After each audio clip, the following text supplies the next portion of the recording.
90 రోజుల కోర్సు పూర్తి చేస్తే చాలు 100% ప్లేస్మెంట్ సపోర్ట్ తో సాఫ్ట్వేర్ జాబ్ మీ సొంతం. వెంటనే కోడ్ జ్ఞాన్ డెస్టినేషన్ ని సంప్రదించండి.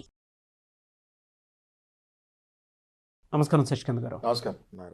చాలామంది అంటే ఇవాళ యంగర్ జనరేషన్ కానివ్వండి, లేదంటే వయసులో ఉండేటువంటి వాళ్ళు హోటల్స్కి వెళ్ళిపోతూ ఉంటారు, ఆడైనా మగైనా సరే.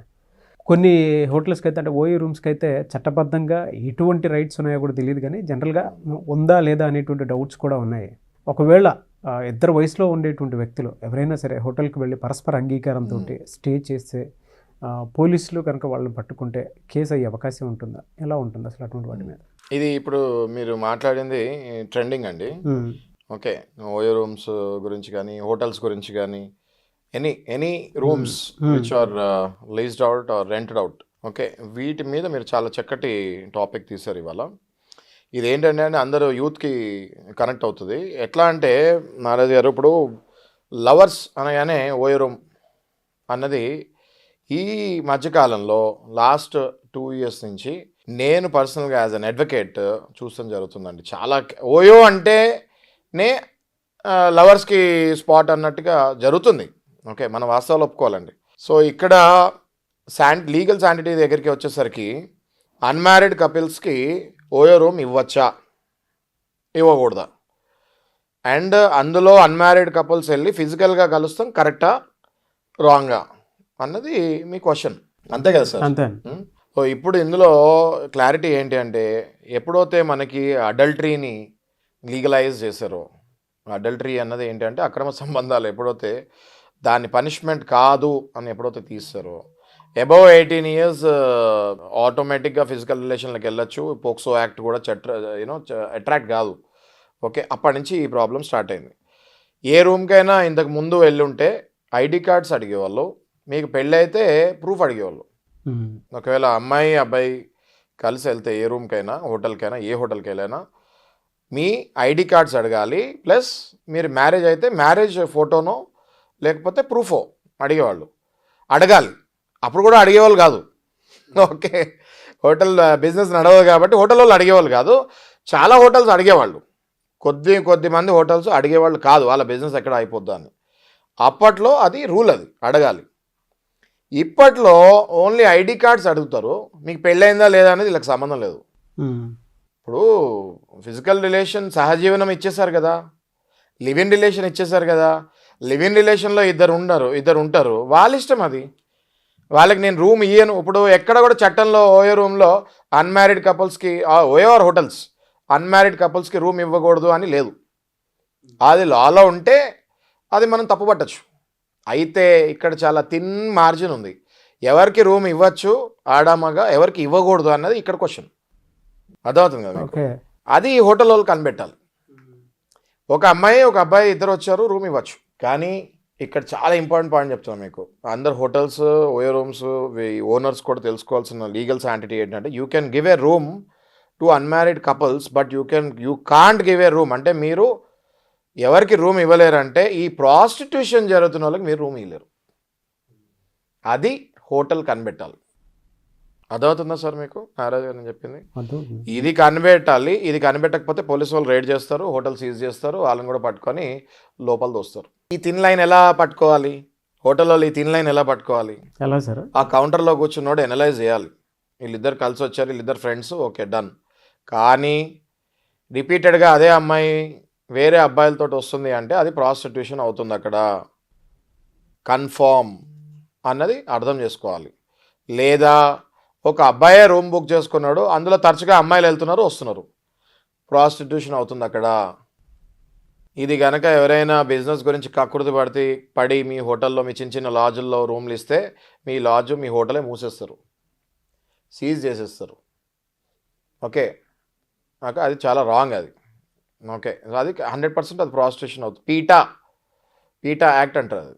ఓకే, 100% అది పీటా యాక్ట్ అంటే 100% అది ప్రాస్టిట్యూషన్ యాక్ట్. అది అందులో చాలామంది దొరుకుతూ ఉంటారు, మా కేసులు రెగ్యులర్గా వస్తుంటాయి. వాళ్ళని షెల్టర్స్కి పంపించేస్తారు, అమ్మాయిల్ని వదలరాలని. వాళ్ళు మొత్తం మారే వరకు వాళ్ళ ఫ్యామిలీ మెంబర్స్ వచ్చి అప్లై చేసుకొని ఎందుకు అలా చేయాల్సి వచ్చింది, ఆ అమ్మాయి ఎందుకు అలా ప్రాస్టిట్యూషన్లో దిగాల్సి వచ్చింది ఎక్స్ప్లెయిన్ చేయాలి. మళ్ళీ దిగదు అని చెప్పి పూచి కట్టాలి, హామీ ఇవ్వాలి. వాళ్ళని మళ్ళీ ఎక్కడికో తీసుకెళ్ళి వాళ్ళకంతా కౌన్సిలింగ్ ఇచ్చి వదులుతారు బయటికి. అంత ఈజీగా వదలరు పీటా యాక్ట్లో. ఓకే, ఇది అర్థం చేసుకోవాలి. ఓయో రూమ్స్ టాపిక్ వచ్చింది కాబట్టి ఇది అర్థం చేసుకోవాలి. అప్పుడప్పుడు పోలీసు వాళ్ళు ర్యాండమ్ రేడ్స్ చేస్తూ ఉంటారు, దొరుకుతూ ఉంటారు, జనాలు దొరుకుతూ ఉంటారు, చిన్న చిన్న లాడ్జ్లు హోటల్లో దొరుకుతూ ఉంటారు. అలా దొరికే క్రమంలో ఎప్పుడైనా ఈ ఫ్రెండ్స్ ఎవరైనా దొరికిపోతే, నార్మల్గా వాళ్ళకి ఏం ప్రాసిక్యూషన్ సంబంధంగా ఎవరైనా దొరికిపోతే వాళ్ళు అందులో ఇరుక్కోకుండా ఇమీడియట్గా లాయర్ని మాలాంటి వాళ్ళని కాంటాక్ట్ చేస్తే we will come and protect you. కొంతమంది దొరికింది కదా అందులోనే దొరికిపోతారు కొంతమంది. అది ప్రాస్టిట్యూషనా లేకపోతే వీళ్ళు లివ్ ఇన్ రిలేషనా అని కన్ఫ్యూజ్ అయ్యే టైంలో వీళ్ళు దొరికిపోతారు. కొన్ని స్పాస్లో జరుగుతుంటాయి ఇవి.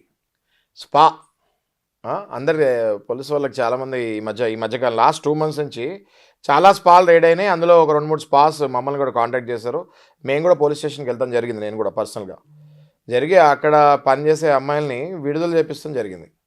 ఓకే, ఇది ఒక మంచి ఎపిసోడ్ చేయొచ్చు దీని మీద మనము. నాగరాజు గారు, క్రాస్ స్పా అని ఉంటుంది. ఓకే, అంటే ఒక ఆడ ఒక మగవాడికి మసాజ్ చేయకూడదు, ఒక మగవాడు ఒక ఆడామకి మసాజ్ చేయకూడదు. చట్టరీత్యా నేరం ఇది. కానీ చాలామంది స్పాస్లో ఇలా చేస్తున్నారు కాబట్టి ఈ మధ్య చాలా రేట్స్ జరిగినాయి. లాస్ట్ 3-4 monthsలో వందలాది స్పాలు, హైదరాబాద్లో వందలాది స్పాల మీద పట్టుకున్నారు, వాళ్ళని లోపల వేశారు. నేను కూడా కొన్ని పోలీస్ స్టేషన్స్కి వెళ్ళి అక్కడ పనిచేసే అమ్మాయిలని విడిపించడం జరిగింది. వాళ్ళకి తెలియకుండా ఈ ఓనర్స్ చేపిస్తూ ఉంటారు, ఎక్కడో అస్సాం నుంచో అటు నుంచో తెచ్చుకొని ఇక్కడ పాపం అమ్మాయిలని బలి చేస్తూ ఉంటారు. అట్లాంటి అమ్మాయిలని విడుదల చేస్తూ కూడా జరిగింది. హలో సార్, కొంతమంది అమాయకులు కూడా ఈ విధంగా బలైపోతూ ఉంటారు కదా, అటువంటి వాళ్ళు ఎలా? మీరు అనేది అమాయకులు అంటే గర్ల్ ఫ్రెండ్సా లేకపోతే స్పాలో అమ్మాయిలు అంటున్నారా? లవర్స్ గురించి అంటున్నారా? లవర్స్ గురించి. ఆ లవర్స్ గురించి అందుకే నేను చెప్పేది ఏంటి అంటే, నేను లివ్ ఇన్ రిలేషన్కి అగెనిస్ట్ కాదు, కానీ లివ్ ఇన్ రిలేషన్ కూడా ప్రాపర్గా లివ్ ఇన్ రిలేషన్ ఉంటే ఉండండి, అంతేగాని 1 day లివ్ ఇన్ రిలేషన్స్లో ఉండకండి. అది మీకు మంచిది కాదు, సమాజానికి మంచిది కాదు. ఒక్కరోజు ఓయో రూమ్లో ఉండి అది దాన్ని లివ్ ఇన్ అని ఫీల్ అవుతూ ఉన్న వాళ్ళకి నేను చెప్తున్నాను, లివ్ ఇన్ రిలేషన్ కూడా ఒక పవిత్రమైన రిలేషన్. దానికి ఒక ఇల్లు తీసుకుంటారు, అందులో కలిసి ఉంటారు, భార్యాభర్తల్లాగానే ఉంటారు. విడిపోయేటప్పుడు ఇబ్బందులు ఉండకూడదు కాబట్టి ఆ లివ్ ఇన్ రిలేషన్ అనేది పెట్టారు, సహజీవనం అని దానికి ఒక మంచి పేరు పెట్టారు. లివ్ ఇన్ అని పెట్టారు. Not live in for 1 day. Live in relation అంటే లివ్ ఇన్ ఏ రిలేషన్ అని, not live in 1 day in OYO అని కాదు. ఓకే, సో ఐ సజెస్ట్, ఇంకేం చెప్తామండి, ఇది చట్టాలు కూడా కొన్ని వెస్ట్రన్కి మనం అనుకూలంగా లేకపోతే మొత్తుకుంటున్నారు, అనుకూలంగా ఇస్తే ఓయో రూమ్లు వాడుతున్నారు. నేను ఇందులో మనం మోరల్ నీతి వ్యాఖ్యం తప్ప రేపు పొద్దున ఎప్పుడో పోలీసు వాళ్ళకి మీరు దొరికినప్పుడు బాధపడే కంటే. ఓకే, సో అప్పుడు పోలీసు వాళ్ళు కూడా ఎన్నో రేడ్లు అవుతూ ఉంటాయి, కన్ఫ్యూజన్లో అప్పుడప్పుడు డెఫినెట్గా ఇన్వెస్టిగేషన్ చేస్తారు. అలా దొరికినప్పుడు వాళ్ళకి డౌట్ వచ్చినప్పుడు అది కరెక్టా రాంగా అంటానికి డెఫినెట్గా పోలీస్ స్టేషన్ తీసుకెళ్ళి ఇన్వెస్టిగేషన్ చేసే రైట్ పోలీసు వాళ్ళకు ఉంది. ఆ ఇబ్బందులలో కూడా ఎందుకు పడతారంట, నేను హ్యాపీగా ఇల్లు తీసుకోండి, మీ ఇళ్లలో చెప్పండి నేను లివ్ ఇన్ రిలేషన్లో ఉంటున్నాను అని ధైర్యంగా చెప్పండి. ఇది తప్పు కాదుగా, ఇవాళ రేపు లివ్ ఇన్ రిలేషన్లో ఉంటాం, నేను లివ్ ఇన్లో ఉంటున్నా అని చెప్పండి. ఒకవేళ ఒకళ్ళ భార్య ఇంకో భర్తతో లివ్ ఇన్ రిలేషన్లో ఉంటే డైవర్స్ ఇచ్చి ఉండండి. సో అనవసరంగా లేనిపోయిన నెత్తినొప్పులు తెచ్చుకొని మీ కెరియర్లు పోగొట్టుకొని మీ ఉన్న టైం వేస్ట్ చేసుకొని మెంటల్గా మళ్ళీ డిప్రెషన్కి వెళ్ళి మళ్ళీ ఎవరినో సైకియాట్రిస్ట్ని కలిసి మందులు వేసుకొని దానివల్ల మళ్ళీ వేరే రోగాలు వచ్చి లాస్ట్లో హాస్పిటల్ పాలవుతున్నారు. ఎనీవేస్, థ్యాంక్ యూ అన్న, thank you so much Shashikanth garu. Thank you. చాలామంది లీగల్ నాలెడ్జ్ కోసం, అవునండి, అనవసరమైనటువంటి అన్నెసెసిటీ దాంట్లోకి కొంతమంది వీళ్ళని ఇన్వాల్వ్ చేసిన తెచ్చుకుంటూ ఉంటారు. అండ్ వాళ్ళకి కొన్నిసార్లు తెలియదు కూడా పోలీసులు ఎందుకు అరెస్ట్ చేస్తున్నారు ఏంటి అనే దాని మీద కూడా అవగాహన ఉండదు. అండ్ కొంతమంది భార్యాభర్తల మధ్య చిన్న చిన్న గొడవలు అవి ఇష్యూస్ అవుతూ ఉంటాయి. సో అటువంటి వాటి నుంచి బయటపడదాం అనుకుంటారు. కొంతమంది భూమికి సంబంధించింది, రియల్ ఎస్టేట్కి సంబంధించినటువంటి ప్రాబ్లమ్స్ తోటి ఉంటూ ఉంటారు. సో ఆ టైంలో మన వీడియోస్ చూసి వ్యూవర్స్ ఎవరైతే ఉంటారో మిమ్మల్ని అప్రోచ్ అవుదాం అనుకుంటారు. తప్పకుండా నాగరాజ్ గారు, స్క్రీన్ పైన వచ్చే నెంబర్ తోటి సుమన్ టీవీని అప్రోచ్ అవ్వచ్చు. ఆ నెంబర్లో మనం వాట్సాప్ కానీ మెసేజ్ కానీ క్షణాల్లో కనెక్ట్ అవ్వచ్చు. ఓకే, ఇప్పుడు మీరు వచ్చి కలవాలనే కాదు, అప్పుడప్పుడు ఏమైనా ఎమర్జెన్సీ ఉంటే వాట్సాప్ ద్వారా కానీ మెసేజ్ ద్వారా కానీ మీరు మెసేజ్ పెట్టినా మేము మిమ్మల్ని క్షణాల్లో కనెక్ట్ అవుతాం. డెఫినెట్గా అండి. Thank you sir, thank you so much Shashikanth గారు.